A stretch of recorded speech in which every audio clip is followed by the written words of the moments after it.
হেই everyone, কেমন আছো বলো তোমরা সবাই? আমি তো খুবই ভালো আছি। Welcome back to my channel Dishakhi's vlog. আজকে কিন্তু আমি তোমাদের সাথে একটা আমার তৈরি হ্যান্ডক্রাফট শেয়ার করতে চলেছি।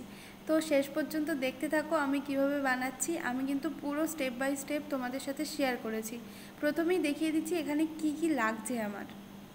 প্রথমেই আমি একটা বোর্ড নিয়ে নিয়েছি। তোমরা এখানে কিন্তু কেক যে থাকে, কেকের নিচে যে শক্ত বোর্ডটা, ওটাও ইউজ করতে পারো, বা যে কোনো পেটি, যা একটু শক্ত কিছু কার্ডবোর্ড থাকলেই চলবে। আর নিয়ে নিয়েছি পেপার, আর 4টে কালার আছে, আর আমার গাম, পেন্সিল, আর তুলি কালার করার জন্য, আর সিজার। তো চলো প্রথমে আমি পেপারগুলোকে দেখো আমি যেভাবে কাটছি।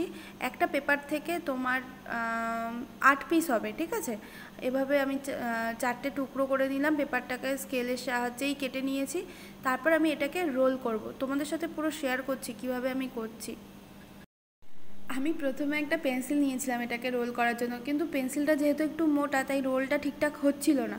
তারপরে আমি আবার একটা তুলি নিয়েছি, তুলির দিকটা যেহেতু সরু মতো আছে, ওটা আবার 0 নম্বর ছিল তুলিটা। তো ওটা দিয়ে খুব সুন্দরভাবেই রোলটা করা গেছে। তোমরা কিন্তু কোনো সরু কাঠি বা কিছু দিয়েও করতে পারো, কোনো অসুবিধা নেই। শুধু একটু দেখবে যাতে সরু করে রোলটা ঠিকঠাক একটুখানি যাতে হার্ড হয়, যাতে চুপসে না যায় আর কি, একটু হার্ড হলেই হবে।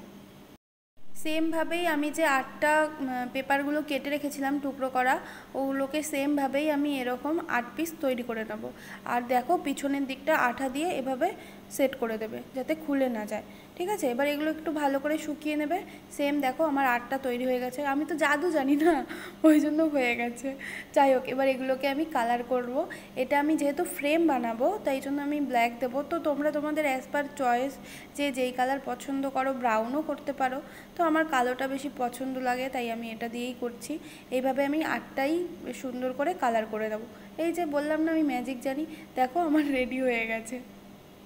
এইগুলো শুকিয়ে যাক, ততক্ষণে আমি চলো বোর্ডটাকে রেডি করে ফেলি। বোর্ডটা আমি পেপারগুলোকে আঠার সাহায্যে বোর্ডটার গায়ে লাগাবো।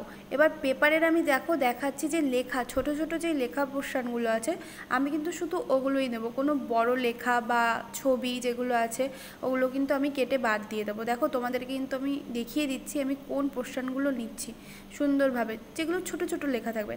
তো এরকম বিভিন্ন শেপের কেটে নেবে, একই সাইজের সব কাটবে না, একটু ছোট বড় এরকম করে করে সব কেটে নেবে। আর তারপরে আমি একটা বোল নিয়েছি, তার মধ্যে একটু ফেভিকল দিলাম, আর ফেভিকলটা একটু পাতলা করার জন্য জল অ্যাড করেছি, করে ভালো মতো গুলে নিয়েছি। এবার ওইটা কালারটা দেখো কেমন অ্যাশ কালার হয়েছে, ওটা আসলে আমি তখন কালো রঙটা করেছি না, সেই কারণে কালারটা ওরকম এসছে। প্রথমে আমি এই দিকটা পেপারগুলো বসাচ্ছিলাম, তারপরে মনে হলো না এই পোর্শনটা তো ভালো আছে, এটা পেছনে ব্যাক সাইড থাক, আর এই দিকটায় কাগজগুলো লাগিয়ে দিই। তো দেখো আমি কিভাবে কাগজগুলো লাগিয়ে দিচ্ছি, পরপর একটা একটা করে আর কি আঠার সাহায্যে লাগিয়ে দেবো। এবার যেই শেপগুলো আছে, চওড়াগুলো সব যে পরপর দেবো ওরকম না, ছোট বড় মিশিয়ে সুন্দর করে ফ্রেমটাকে রেডি করব। তা বলো তোমাদের কার কার এরকম হ্যান্ডমেড ক্রাফট বানাতে খুব ভালো লাগে? আমার তো ভীষণ ভালো লাগে এগুলো বানাতে, হ্যান্ডমেড ক্রাফটগুলো করতে। আর দেখো কী জিনিস লাগছে, শুধু পেপার আর ঘরে থাকা কালার দিয়েই সুন্দর করে তুমি একটা ওয়াল হ্যাঙ্গিং বানিয়ে নিতে পারো। তো সময়টাও খুব সুন্দরভাবে পাস হবে। আর আজকে আমার নাইট ডিউটি ছিল, তো সকাল থেকেই আর কি ঘরেই ছিলাম, তাই এটা আমি বানিয়েছি বসে বসে। আর দেখো এইটুকুনি পোর্শন আর কাগজ কম পড়ে গেছে, আমি আবার ওগুলোকে কাটলাম, কেটে কেটে সুন্দর করে আবার ওইটুকুনি ফিল আপ করে দিলাম।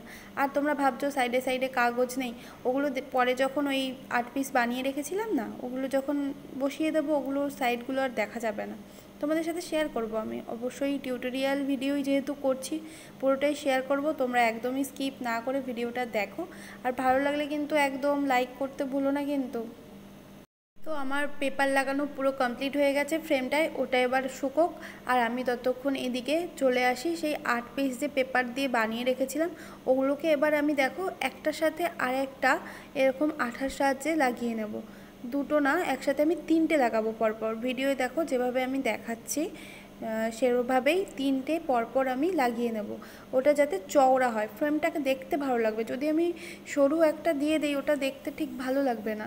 আমি যদি 3টে এভাবে অ্যাটাচ করে তারপরে ফ্রেমটা তৈরি করি দেখতে ভালো লাগবে। তো আমার 4টে চারদিকের বর্ডারটা ফ্রেমটা রেডি হয়ে গেছে। তো এইভাবে আমি এখন এটার চারদিকে বসিয়ে নেব। তো আমি এটা কিন্তু তোমাকে কাটার স্টাইলটাও দেখিয়ে দিচ্ছি। এমনি ওভাবে চওড়া করে কেটে নিলে না ভালো লাগবে না, একটু এরকম ত্রিকোণ করে কাটলে আর এরকম মাপ নিয়ে একটা সাইডের সাথে আর একটা কোণা, মানে দুটো যেখানে যেই কোণাটা মিলবে আর কি দু সাইডের, ওই কোণাটার মাপ নিয়ে যদি কাটো তাহলে ফিনিশিংটা ভালো আসবে, দেখতে ভালো লাগবে। তো দেখো আমি যেভাবে ভিডিওতে দেখাচ্ছি সেইভাবেই করে কিন্তু কাটো, কেটে তারপরে বসাও, দেখবে ফিনিশিংটা ভালো আসবে। আর ওদিকে আমার কাগজ উঠে আসছে, যেহেতু শোকায়নি না এখনও ঠিক ভালো করে, তাই জন্য কাগজটা উঠে আসছে।